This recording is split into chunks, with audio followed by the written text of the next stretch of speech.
Olá a todos, buenas tardes e guten Abend. E hoje vamos falar de vários países ao mesmo tempo, onde coisas horríveis estão acontecendo. Inscreva-se no canal e vamos lá! Primeiro, vamos ver o que está acontecendo na Alemanha. E a Alemanha está sendo afetada de uma forma muito ruim pelo calor. Aqui nos contam que, infelizmente, 14 mil pessoas morreram devido ao calor na Alemanha, de 6 de abril a 9 de agosto. Esse é o maior número dos últimos 10 anos.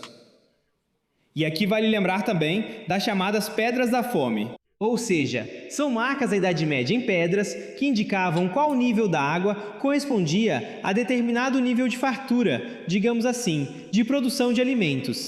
E as Pedras da Fome falam por si só. Quanto mais baixo o nível, menor a colheita, maior a fome. Não há uma terceira opção aqui. Até agora, infelizmente, as coisas não estão indo muito bem. E o número de mortes prematuras na Alemanha já chega a 14 mil. Isso são 17 mortes para cada 100 mil habitantes. Naturalmente, as altas temperaturas afetam mais as pessoas com problemas de saúde, com imunidade enfraquecida. E essas são pessoas de idade mais avançada, 85 anos ou mais. Há também pessoas mais jovens, mas alguns casos não são registrados como relacionados ao calor. Porque o ataque cardíaco nem sempre pode ser associado ao calor, embora, na maioria das vezes, seja esse o caso. É como acontece com a hipotermia. Também há muitos casos relacionados ao coração, e na verdade, eles não são atribuídos à hipotermia. Bem, é assim que as coisas são. Depois, o que mais temos na Alemanha? Bem, aqui falam que é preciso se preparar para a guerra. Guerra, militarização, o país sendo colocado em pé de guerra. Todos estão indo para a guerra. Enfim, algo familiar. Em vários países da CEI, ouvimos apelos semelhantes. E agora algo parecido está começando também na Europa. Isso vai se expandir? Acho que é uma questão de tempo. E nos contam que os ataques híbridos vindos do exterior são prejudiciais. Eles ameaçam a Alemanha. Por isso, será criado um centro de pesquisa inteiro para a proteção contra drones. E, naturalmente, um orçamento de algumas dezenas de milhões de euros será utilizado. Mas como poderia ser diferente? Boa pessoa, bom objetivo, neutralização de drones e, aparentemente, preparação da população civil para todos esses problemas. E dinheiro. Dinheiro é necessário. Dinheiro na mesa. O novo centro vai lidar com questões de proteção contra drones. É o seguinte, junto com um dos centros, estamos criando um novo centro tecnológico. Enfim, só centros. E se tornará uma instalação única em todo o país. A corrida armamentista na área de tecnologias de drones exige a criação de nossas próprias unidades de pesquisa, para não ficar para trás no desenvolvimento geral. O que tem lá? Sobre economia, educação e tudo mais, não é muito comum falar disso agora. A economia meio que funciona por si só, fora do governo.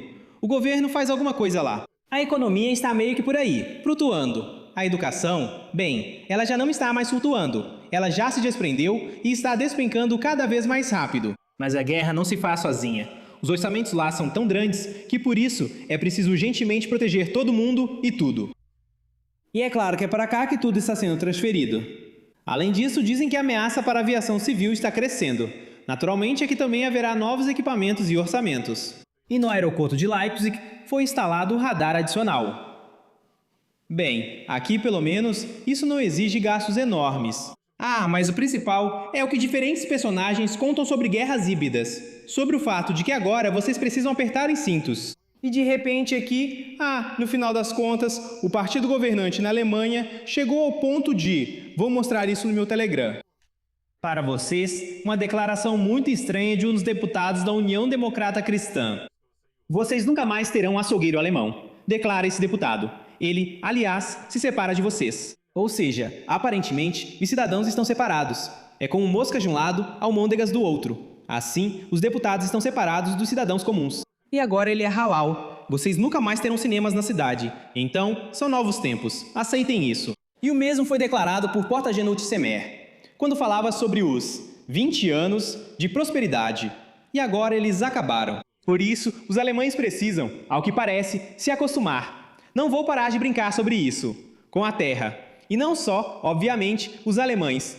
Porque em muitos países da Europa, e não só, a situação é mais ou menos a mesma. Ou seja, as pessoas, mais interessante é que aparece algum partido com algumas promessas de aumentar o nível e a qualidade de vida das pessoas.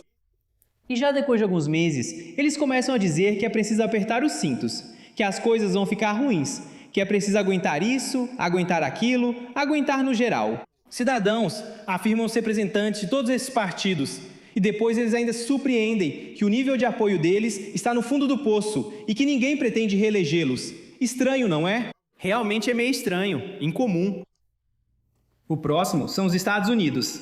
Lá também está acontecendo uma bagunça, especialmente desde que chegou ao poder... Bom, vocês sabem quem. O amado pombo da paz de muitos. E essa bagunça está ligada à dívida pública recorde. Na verdade, ela é recorde todo dia, porque todo dia aumenta. Mesmo que aumentasse só 1 centavo por dia, ainda assim seria recorde. Mas infelizmente, não aumenta só 1 centavo por dia. As taxas subiram, como antes da última crise financeira de 2008, é o que nos dizem. A administração de Trump tomou medidas de emergência, e o volume total da dívida pública americana já ultrapassou 40 trilhões de dólares. Não bilhões, mas trilhões. O rendimento dos títulos do Tesouro dos Estados Unidos de 30 anos atingiu 5%, algo que não se via antes.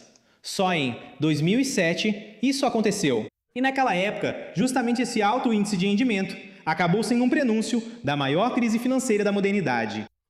Os analistas acreditam que existem 2 principais problemas que explicam a disseminação dos títulos americanos.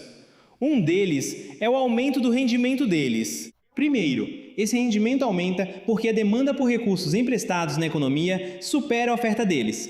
Primeiro. Segundo, o aumento do prêmio de risco. Os investidores duvidam da capacidade do país de honrar suas dívidas. Temem que as autoridades ou declarem calote ou deixem a inflação subir para reduzir o peso real da dívida. E, naturalmente, quanto maior o risco, maiores os juros. Lembre-se de todos esses fundos de antes e até hoje existem, tanto de cripto quanto os tradicionais. Quanto mais sem noção ele for e quanto mais promessas estranhas fizer, maior será o rendimento. Eu me lembro que uma vez prometeram 1000%, até publicaram em alguns jornais. Ações com 1000%, 200%, 500%. E no final, naturalmente, tudo isso desmoronava assim que uma certa parte dos investidores trazia seu dinheiro. Aqui no geral é mais ou menos a mesma coisa, só que em uma escala muito maior, porque afinal é um país inteiro. Os gastos do orçamento dos Estados Unidos agora excedem as receitas em 2 trilhões de dólares por ano. Isso é 6% do PIB. E isso considerando que atualmente não há pandemia nem crise, pelo menos nos Estados Unidos. A economia está crescendo e não precisa de estímulos fiscais tão grandes. O déficit é alimentado pela expectativa de alta inflação e aumento das taxas de juros, e, como consequência, a dívida já não será honrada tão bem quanto antes. E os preços vão subir tanto para imóveis quanto para tudo em geral. Então, pelo visto, os cidadãos vão ficar extremamente felizes com isso. Não na Alemanha, mas nos Estados Unidos estão extremamente felizes pelo fato de que o verdadeiro líder chegou ao poder. Make America Great Again, foi o que ele disse. Mas será que vão conseguir transformar a América? E qual América? Existe também um grande cânion que na verdade não cresceu para cima, mas para baixo. Bem, eu acho que é mais ou menos isso que está acontecendo.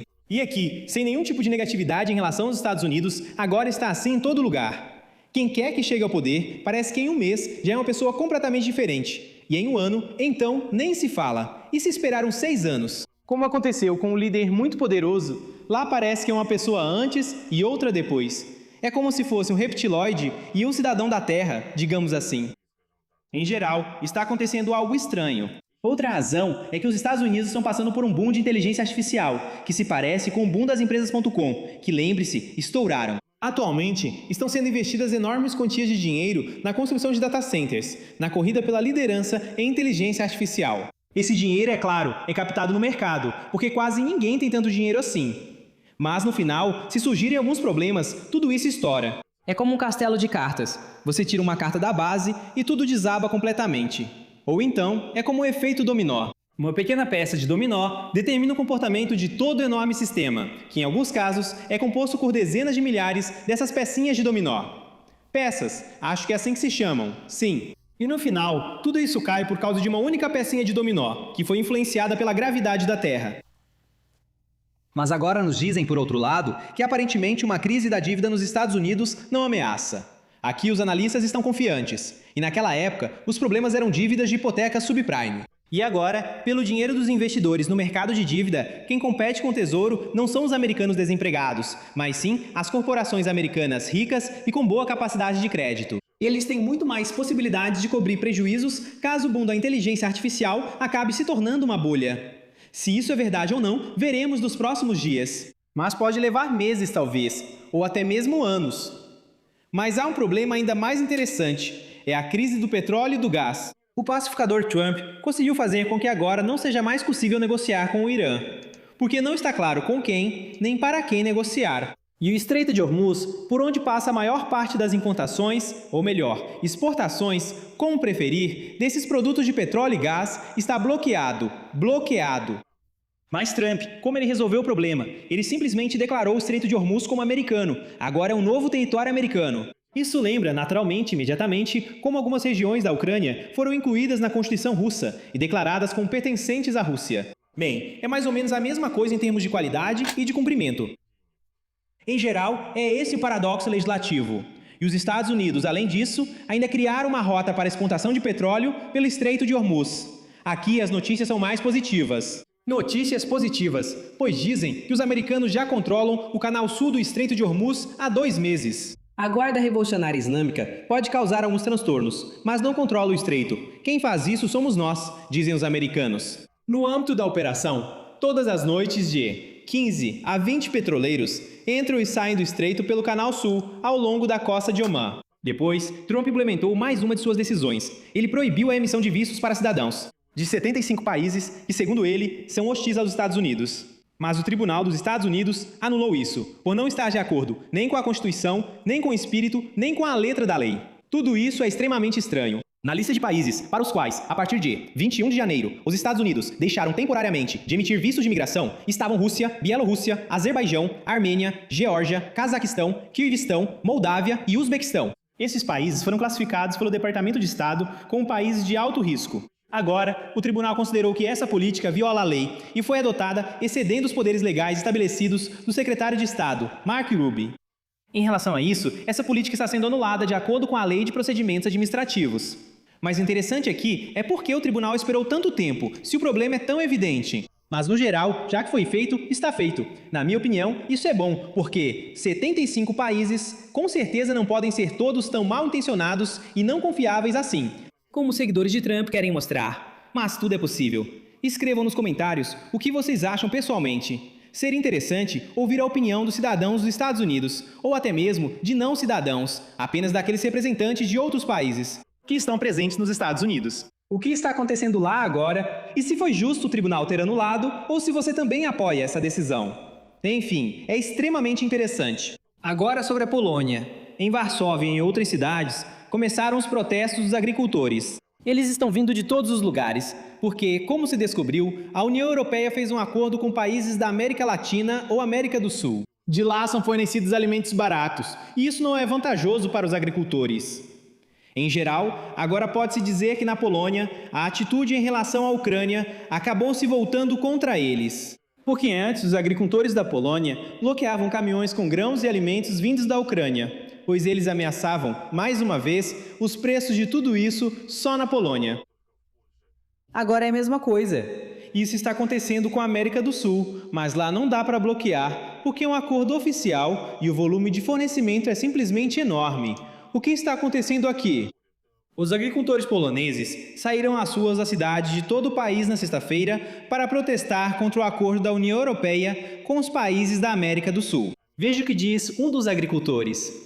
Viemos aqui para protestar contra a liderança da União Europeia. Nos últimos 20 a 30 anos, passamos a produzir alimentos mais saudáveis de acordo com os padrões estabelecidos. E hoje, essa mesma União está violando todas essas normas e começa a importar produtos de países que não fazem parte do bloco, de vários países da América do Sul. Mas os agricultores poloneses, claro, também podem ser compreendidos, porque por um lado, eles adequaram toda a sua produção aos padrões durante muitos anos e gastaram uma enorme quantidade de dinheiro, já que os padrões lá são bastante rigorosos. E agora dizem para eles: escutem, temos parceiros aqui, pegamos deles qualquer coisa, vamos só dar uma olhadinha, e vocês ficam aí com a sua produção.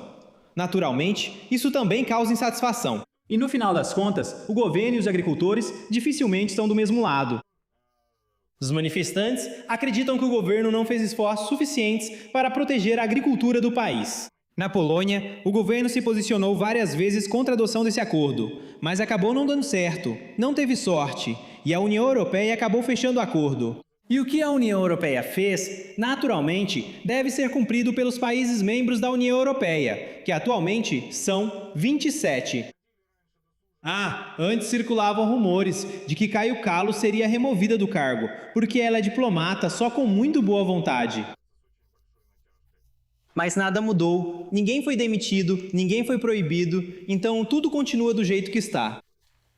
Mas, por outro lado, a Polônia está se preparando para se militarizar novamente. Só que estávamos falando da Alemanha com essas guerras híbridas, guerras de drones. E a Polônia está fazendo a mesma coisa, está se militarizando, se modernizando. No final das contas, eu moro na Espanha, e aqui tem simplesmente uma quantidade enorme de poloneses. Eles estão indo embora, saindo da Polônia, porque não querem viver em um país que está se militarizando. Embora, novamente, ao mesmo tempo, os poloneses falam que os ucranianos na Polônia precisam ser Porque não está claro por que o auxílio não é pago lá, os ucranianos trabalham. Mas se um ucraniano rico veio e não quer trabalhar... Bom, então, ele provavelmente para dinheiro para viver. Ele não está simplesmente fabricando dinheiro em algum lugar no banheiro à noite. Bem, aqui no geral, é estranho.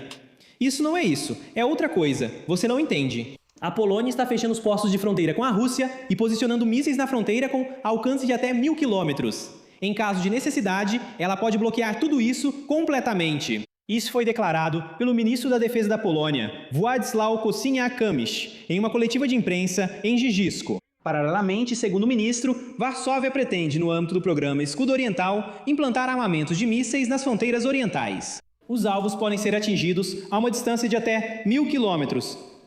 Ele explica que isso é uma dissuasão de caráter estratégico para distâncias superiores a 1000 quilômetros e de caráter operacional para até 1000 quilômetros. Caráter estratégico, como sabemos, significa ogivas nucleares. Talvez aqui estejam se referindo a algum tipo de míssil balístico sem ogivas nucleares. Mas mesmo que você remova a ogiva de um míssil balístico e coloque outra sem carga nuclear, isso não significa que não seja possível reverter essa modernização. Dá para devolver tudo ao estado anterior. E Kosiniak-Kamysz destacou que o escudo oriental já ultrapassou o âmbito nacional. Militares da Alemanha, dos Estados Unidos, do Reino Unido e da França também participam da implementação. É toda uma filosofia de dissuasão e defesa, que é adotada como própria por toda a aliança. Diz Kosiniak-Kamysz. Mas, ao que parece, está tudo ótimo. E o mais interessante é o que Tusk contou. Ele sugeriu não julgar as pessoas que sabotaram os gasodutos Nord Stream. Ou seja, os gasodutos Nord Stream, tendo sido sabotados, naturalmente não podem transportar recursos energéticos baratos da Rússia para a própria Alemanha, que precisa muito desses recursos. Sem eles, bem, a indústria lá está entrando em colapso. Não vou repetir, já tem mais de um vídeo sobre esse assunto. Bem, e Tusk disse algo como: escutem, o que tem a ver a Alemanha? Eles são nossos parceiros, mas que se dane, para não dizer outra coisa, já que não tem gás, que se dane de qualquer jeito, mas enfim. Vamos deixar de julgar, fizeram bem, explodiram e está bom assim. Embora a própria Polônia também não tenha muito gás. E de onde ela vai tirar e como vai obter energia? Surgem muitas perguntas, mas todas elas, aparentemente, são retóricas. Já na Alemanha, dizem que Kiev é responsável pelas explosões dos gasodutos Nord Stream. 3 dos 4 dutos do gasoduto Nord Stream e Nord Stream 2 foram explodidos no final de 2022. E, como ficou claro, a explosão foi organizada por ordem das autoridades estatais da Ucrânia. Aqui já pegaram várias pessoas, extraditaram, embora a própria Polônia e alguns outros países fossem contra a extradição. Bem, incluindo naturalmente a Ucrânia. Lá disseram que não fomos nós, que isso tudo. Lá encontramos o cartão de visita do Putin, e assim por diante, e coisas do tipo. Essas são as notícias, caros espectadores. Escrevam o que vocês pensam sobre isso. Não se esqueçam de se inscrever no canal. Até mais a todos. Vamos supor que exista algum cargo que 2 pessoas queiram ocupar. Além disso, esse cargo exige conhecimentos, alguma experiência e assim por diante. E ambos têm tudo igual. Tudo é igual entre eles. Bem, um é uma pessoa decente, o outro é um grande canalha. Pergunta-se, quem vai ocupar esse cargo? A resposta, claro, é o canalha. Porque ele fará o que o decente não fará. E ele, claro, vai conseguir. E a conclusão triste é que à medida que o nível aumenta, acumulam-se os canalhas.